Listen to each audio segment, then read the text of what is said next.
Què passa?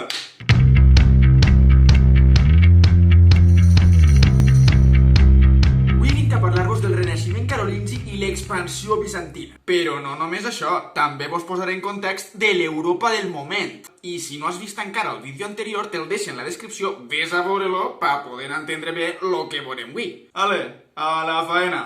Recordem que ja ha caigut l'imperi romà d'Occident i ara tots els pobles germànics ja estan assentats on li toca. I ara n'hi ha intents de recuperació de la figura imperial. Alfons III el Magne s'autoproclama emperador d'Hispània. I pareixia bobo quan el van comprar. Este Samarro era el rei del regne d'Astúries. També com l'imperi bizantí perd influència en Itàlia, allí aprofiten que no estaven vigilant-los i comencen a convertir al papat en un poder prou totxo. Estos cabrons ara podien coronar emperadors y, por si fuera poco, cuestionar después si mereixen seguir ahí o no. Vamos, que per això van acabar controlant tota Europa durant l'edat mitjana. Atreviste tu a dir-los algo, saps? El món merovingi, la Gàlia, era com una rotonda enmig de Blasco i Banyes. L'encreuament de camins de l'Europa occidental estava enmig de tot, era com el dijous. I els carolingis van dir, a veure, n'hi ha que coordinar-se per gestionar això, o si no anem a menjar-nos una merda com un cabàs. I entonces Pipí el Breu i Carlemany, el que serà el seu successor i el primer emperador d'Occident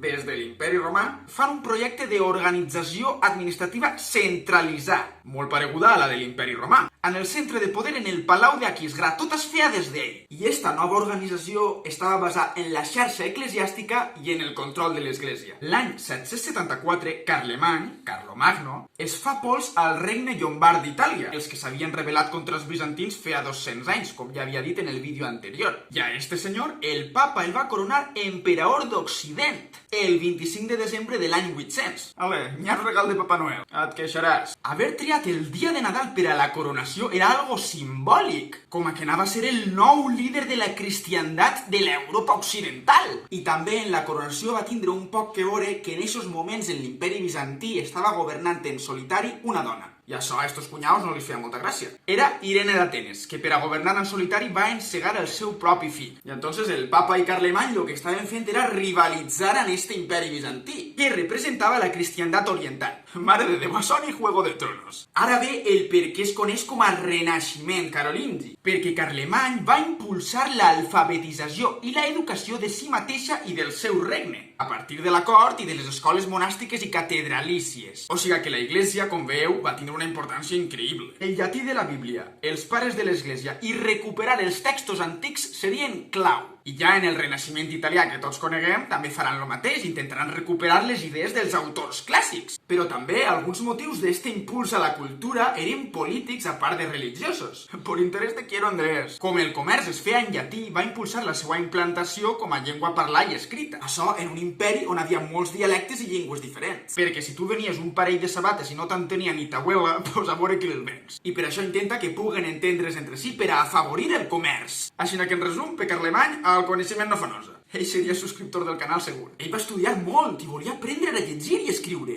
I al cuí de York, per a que això se li fera més fàcil a l'emperador i per a que els monjos pogueren copiar textos antics sense que les agarre un ictus en l'intent, va inventar les minúscules. Que jo no sé si ho heu provat, però escrivint 4 frases en mayúscules pots tirar-te 2 dies amb el llapis en mans. Carlemany va impulsar l'arquitectura, la còpia de manuscrits, l'orfebreria. Va establir unes normes per a mestres i alumnes, perquè això no siga un guirigall. Però el més important d'este renaixement és la producció de manuscrits. Era increïble. Això ni Stephen King, que mira que n'ha escrit. I com ja hem dit, per aconseguir tot això va gastar la Iglesia. Era un imperi molt cristià. Massa, diria jo, perquè es va centrar en cristianitzar a tota la població que poguera. Això podem considerar un precedent de la Guerra Santa i de les croades, en les que bàsicament la doctrina era, mira, si tens que matar per Déu, mata, que no passa res. Carlemany bàsicament t'agarrava del coll i et dia, moniato, o et cristianitzes tu o et cristianitzo jo d'una hòstia, tu veuràs. Ojo, cuidado. Però bueno, què vaig a contar-vos? No és cap novetat que els humans hagin fet certes barbaritats en nom de les religions. Però tot té un final i arriben al Tractat de Verdun, en el que es dividien les terres de l'imperi carolingi entre els 3 nets de Carlemany, entre les futures França i Alemanya i una altra regió que es diu Lotaríngia. Això va fer que l'imperi perguera molt de fuelle i va fer entrar a Europa en una crisi política. I va ser a partir d'aquest moment quan l'imperi carolingi va anar extingint-se poquet a poquet perquè ja no havia una unitat ni una estabilitat, si és que l'imperi se'l van dividir perquè estaven arreant-se d'hòsties. I clar, faltava algú que portara el remo de la situació.